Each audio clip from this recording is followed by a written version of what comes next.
কাউকে অসম্মান করতে গেলে শিক্ষার দরকার পড়ে না, কিন্তু কাউকে সম্মান দিতে গেলে শিক্ষার দরকার পড়ে।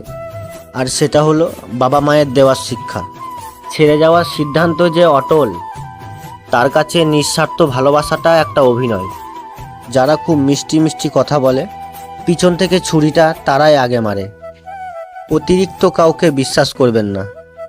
প্রতিদিন নিজেকে 1% উন্নত করার চেষ্টা করুন। বছর শেষে দেখবেন 365% হয়েছে।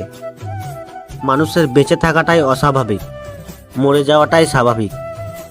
আজ আছি, কাল না থাকতেও পারি। আজ হয়তো সময়টা খারাপ, কিন্তু সারা জীবন থাকবে না। তবে আজ যাদের চিনে নিলাম, তাদের সারা জীবন মনে থাকবে। অতিরিক্ত বিশ্বাস করে কারো কাছে আপন হতে যাবেন না, তাহলে দুঃখ ছাড়া আর কিছুই পাবেন না।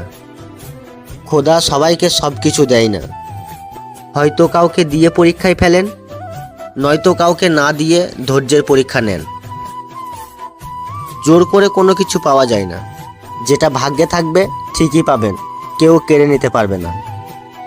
দেখতে সুন্দর অনেক পাওয়া যায়, কিন্তু যাদের মনটা সুন্দর তাদেরকে শুধু ভাগ্য করেই পাওয়া যায়।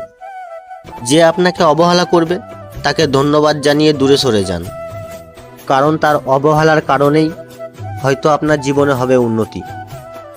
অবহেলা থেকে মানুষ অনেক কিছু শিখতে পারে।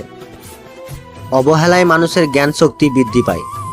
অবহেলায় মানুষের ঘুমন্ত আত্মাকে জাগ্রত করে দেয়। কাউকে যতই কাছ থেকে চেনেন না কেন, মন প্রাণ উজাড় করে কখনোই কথা বলবেন না। মনে রাখবেন, এই যুগে বিশ্বাসের মর্যাদা কেউ রাখে না। জীবনে যদি বারবার হেরে যান, তাহলে রাস্তা বদলান, স্বপ্নটা নয়। কারণ একটা গাছ পাতা বদলায়, জায়গা নয়। গাছের পা নেই, তবু দাঁড়িয়ে থাকে।